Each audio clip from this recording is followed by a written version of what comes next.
نواز شریف کی کل میں ہونے والی میل ملاقاتوں کے بعد آپ کی نظر میں سیاسی منظرنامہ کیا بن رہا ہے؟ دیکھیں سلمہ، میرا خیال ہے بڑی تیزی کے ساتھ سیاسی منظرنامہ واضح ہوتا نظر آ رہا ہے۔ ابھی جس طریقے سے آپ نے انٹرو میں بتایا آپ کا کہ نواز شریف صاحب کے بارے میں جو باتیں کی گئی تھی پہلے کی گئی تھی، اب جو ان کے آنے کے بعد صورتحال کی تیزی کے ساتھ بدلی ہے وہ بہرحال ایک سوالیہ نشان ہے۔ اب دیکھیں الیکٹیبلز کی سیاست ہوگی، پھر اس کے بعد یہ ہے کہ ٹو تھرڈ کا آپ نے ذکر کیا۔ اب 2/3 کی بھی بات ہو جائے تو میں دیکھ رہا تھا کہ اسحاق ڈار صاحب کی ایک کمیٹی ہے، انہوں نے سروے کرایا اپنے طور پہ، تو وہ کہتے ہیں جی 90 سے زیادہ سیٹیں نہیں ملتی نواز شریف صاحب کو۔ اب یہ بھی بات اپنی جگہ پہ ہو رہی ہے۔ اب یہ کہا گیا کہ جی پہلے جب بھی الیکشن ہوئے پی ایم ایل این نے فوکس کیا پنجاب میں، اب وہ پہلی دفعہ پنجاب سے باہر نکلنے ہیں 2/3 کی تلاش میں، اور ایک لحاظ سے تو بڑی کامیابی ان کو مل گئی ہے۔ یہی باپ پارٹی جس کو مریم نواز کہتی تھی یہ لوٹے ہیں، اور لوٹے جو ہے نا وہ ڈرائنگ روم میں نہیں سجتے، ان کو باتھ روم میں ہی رکھنا چاہیے۔ نواز شریف صاحب کہا کرتے تھے میں الیکٹیبلز کو نہیں لوں گا، لوٹوں کو نہیں لوں گا، جو پارٹی سے غداری کر کے چلے جائیں ان کو نہیں لوں گا۔ آج دیکھیں گلے لگ رہے ہیں، سب وہ واپس آ رہے ہیں، 20 لوگوں کا اناؤنسمنٹ آپ نے دیکھ لیا۔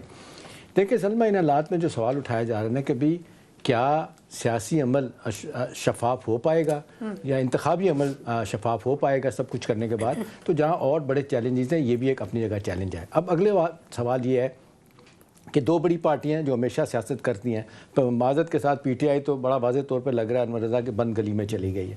اب جھگڑا شروع ہو گیا ہے پیپلز پارٹی کا اور پی ایم ایل این کا۔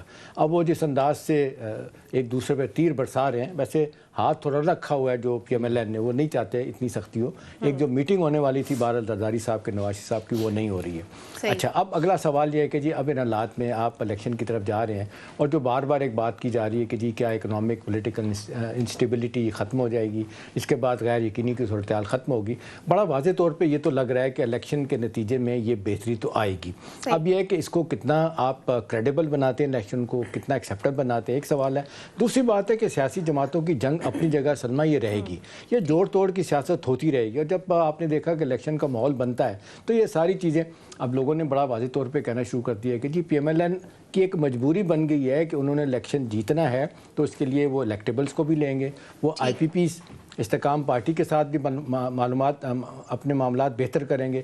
سندھ کی حد تک آپ دیکھ لیں، ایم کیو ایم کے ساتھ، جی ڈی اے کے ساتھ، اور بلوچستان میں باپ کے ساتھ جس طرح ہاتھ میں لایا ہے، باپ کا بھی باپ جو ہوتا ہے، وہ سارے دیکھ رہے ہیں کس طرف جا رہا ہے۔ تو میرا خیال ہے یہ ساری چیزیں اپنی جگہ، ایک چیز جو ہے نا بہترین اچھی ہے کہ اس ملک میں جو کہا جا رہا تھا کہ جی الیکشن ہی حل ہے، بھلے کوئی اختلاف کرے، اب سو کالڈ ڈیموکریسی کہیں جیسے بھی کہیں، الیکشن کے بعد ہمیں توقع رکھنی چاہیے کہ جی معاملات اچھی طرف جائیں گے۔ اور فیصل واڈا کا جو آپ ذکر کر رہے ہیں، وہ ہر جگہ کہہ رہے ہیں کہ جی 2 سال سے زیادہ یہ حکومت نہیں چلے گی۔ ان کی یہ مفروضے کی بنیاد کیا ہے؟ کیوں رکھنی چاہیے؟ کیا آپ کہہ رہے ہیں کہ ایک مخلوط حکومت آئے گی، ہاں جی، اور ساتھ ہی آپ کہہ رہے ہیں کہ ہم توقع رکھیں کہ معیشت بہتر ہو جائے گی۔ ڈاکٹر صاحب سمپلی بات ہے کہ آپ 2/3 میجورٹی پہ دلوا دیں، 97 والی جو آپ نے نواز شریف کو دلوائی تھی اسی بوجھ تھلے وہ دب گئے تھے۔ ہونا، لیکن آپ نے جو جمہوریت والی بات کی، یہ بھی ایک دیکھیں یہ ایک فساد جمہوریت کا آپ کو رکھنا پڑے گا۔ ایک عرصے سے آپ دیکھ لیں کہ آپ ہنگ پارلیمنٹ دیکھ رہے ہیں، وہ کسی کو سوٹ نہیں کرتی، میجورٹی کسی کو دینا، ہنگ پارلیمنٹ ہی ہوگی، ساری سیاست جماعتوں کو لے کے چلنا ہو،